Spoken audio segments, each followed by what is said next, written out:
নমস্কার বন্ধুরা, Priyanka's bright story চ্যানেলের আরেকটি দারুণ স্বাদের রেসিপিতে সকলকে স্বাগত জানাই।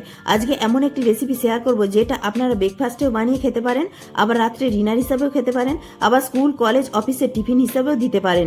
ঝটপট বানানো হয়ে যাবে সুজি আলুর মুখরোচক পাটিসাপটা। খেতে হবে দুর্দান্ত, বাচ্চা থেকে বড় সবাই ভালোবেসে খেয়ে নেবে। চলুন তাহলে রেসিপিটা শুরু করা যাক। তার আগে বরাবরের মতো লাইক, শেয়ার, কমেন্ট ও সাবস্ক্রাইব করে পাশে থাকার অনুরোধ রইল। সুজি আলুর পাটিসাপটা বানানোর জন্য প্রথমে আমি নিয়ে নিচ্ছি 1 কাপ সুজি, অর্থাৎ 200 গ্রাম সুজি।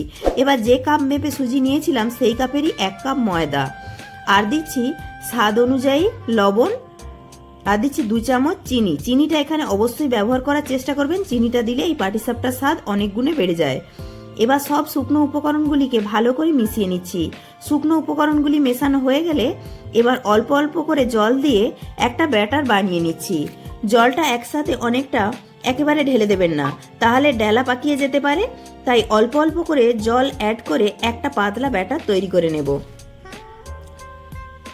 ভিডিওটি ভালো লাগলে অবশ্যই একটি লাইক করবেন, আর বন্ধু বান্ধবদের সাথে প্রচুর প্রচুর শেয়ার করার অনুরোধ রইল। তো দেখুন বন্ধুরা, ব্যাটারটা আমার তৈরি করা হয়ে গেছে। খুব বেশি ঘন করে ব্যাটার কিন্তু আমি তৈরি করিনি, একটু পাতলা করেই ব্যাটারটা তৈরি করেছি, কারণ এর সাথে সুজি দেওয়া আছে আর জল দেওয়ার ফলে সুজিটা অনেকটাই ফুলে উঠবে। তাই ব্যাটারটা এরকম পাতলা করেই তৈরি করতে হবে। এবার ব্যাটারটাকে ঢাকা দিয়ে রাখছি 10 মিনিটের জন্য। ততক্ষণ সুজি আলু পাটিসাপটার জন্য আলুর পুরটা বানিয়ে নিই চলুন। তো প্রথমে কড়াতে দিয়ে দিলাম 2 চামচ সাদা তেল।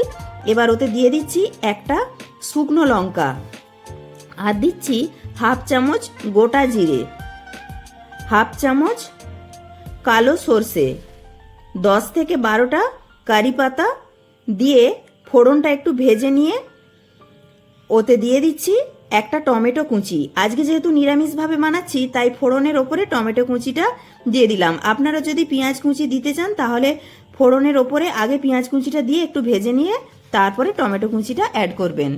এবার ওতে দিয়ে দিচ্ছি স্বাদ অনুযায়ী লবণ। টমেটোটার ওপরে লবণটা আগে দিয়ে দিলে টমেটোটা তাড়াতাড়ি নরম হয়ে যাবে। তো দেখুন বন্ধুরা, টমেটোটা একটু নাড়াচাড়া করে ভেজে নিয়েছি, একটু নরম হয়ে গেছে। এবার ওতে অ্যাড করে দিচ্ছি কিছু গুঁড়ো মশলা, একদম ঘরোয়া উপকরণ। দিচ্ছি হাফ চামচ হলুদ গুঁড়ো, হাফ চামচ ঝাল লঙ্কার গুঁড়ো, ঝালটা আপনারা আপনাদের পরিমাণ বুঝে দেবেন। আর দিচ্ছি হাফ চামচ জিরে গুঁড়ো, হাফ চামচ ধনে গুঁড়ো, আর দিচ্ছি হাফ চামচ চিনি।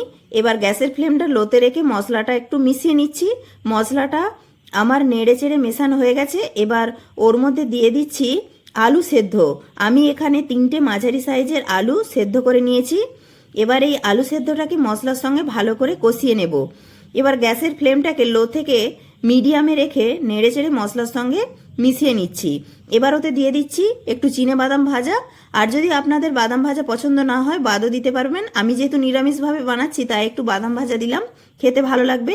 এবার শেষে দিয়ে দিচ্ছি 1 মুঠো ধনে পাতা কুচি দিয়ে 2 থেকে 3 মিনিট সময় ধরে আলু সেদ্ধটাকে মশলার সঙ্গে মিশিয়ে নিয়েছি। এবার গ্যাস অফ করে দিয়ে মশলাটাকে অন্য একটা পাত্রে নামিয়ে নিয়ে ঠান্ডা করে নিচ্ছি। দেখুন 10 মিনিট পর সুজির ব্যাটারটা খুলেছি, আর ব্যাটারটা আগের থেকে অনেকটাই ফুলে গেছে, দেখে নিশ্চয়ই বুঝতে পারছেন। আর ব্যাটারটা কেমন তৈরি হয়েছে আমি দেখিয়ে দিচ্ছি। দেখুন খুব বেশি ঘন হয় না, একদম ঠিকঠাকভাবে রেডি হয়েছে। পাটিসাপটা বানানোর জন্য এরকম একটু পাতলা করেই ব্যাটার বানাতে হবে, এর থেকে বেশি ঘন হলে পাটিসাপটা খেতে ভালো লাগবে না। এবার গ্যাসে একটা তাওয়া বসিয়ে দিয়েছি, তাতে অল্প একটু সাদা তেল ব্রাশ করে 1 হাতা ব্যাটার দিয়ে হাতার পিছন দিকটা দিয়ে ব্যাটারটা তাওয়ার চারিদিকে পাতলা করে ছড়িয়ে দিয়েছি। খুব বেশি মোটা করে ব্যাটারটা দেবেন না, তাহলে খেতে খুব একটা বেশি ভালো লাগবে না। এবার এক পিঠটা হয়ে গেলে অন্য পিঠটা হওয়ার জন্য উল্টে দিচ্ছি, আর গ্যাসের ফ্লেমটা মিডিয়ামে রেখে আমি পাটিসাপটাগুলো তৈরি করছি। এবার যে আলুর পুরটা বানিয়ে রেখেছিলাম সেইখান থেকে পরিমাণ মতো পুর নিয়ে এইভাবে লম্বা করে একটা সাইডে দিয়ে দিচ্ছি। তারপর এটাকে মুড়ে ভাঁজ করে নিচ্ছি। কিভাবে তৈরি করছি দেখুন, এটা তৈরি করা খুবই সহজ। এবার এটাকে আমি রোলের মতো করে মুড়িয়ে নিচ্ছি।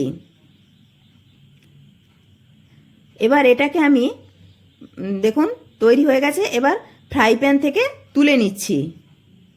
ঠিক একই রকমভাবে আমি আপনাদের সুজি আলুর পাটিসাপটা আরও একটা তৈরি করে দেখাচ্ছি। ভিডিওটি দেখে নিশ্চয়ই আপনাদের ভালো লাগলে বাড়িতে অবশ্যই তৈরি করে খাবেন। খুবই টেস্টি হয় খেতে, আর একদম নরম তুলতুলে হয়। রেসিপিটি ভালো লাগলে, চ্যানেলে নতুন বন্ধু হয়ে থাকলে চ্যানেলটি সাবস্ক্রাইব করে পাশে থাকা বেল আইকনটি অবশ্যই প্রেস করে দেওয়ার অনুরোধ রইল। তাহলে আমি কোনো নিত্য নতুন ভিডিও আপলোড করার সাথে সাথে সবার আগে আপনার কাছে পৌঁছে যাবে। তো দেখুন বন্ধুরা, একই রকমভাবে আমি সব কটা পাটিসাপটা তৈরি করে নিচ্ছি। অবশ্যই একটি লাইক করবেন আর বন্ধু বান্ধবদের সাথে প্রচুর প্রচুর শেয়ার করবেন। আপনাদের একটি লাইক আমাকে পরবর্তী ভিডিও বানাতে উৎসাহ জাগাবে। আর হ্যাঁ, রেসিপিটা কেমন লাগলো কমেন্টে জানাতে ভুলবেন না। প্রত্যেকে ভালো থাকবেন, সুস্থ থাকবেন।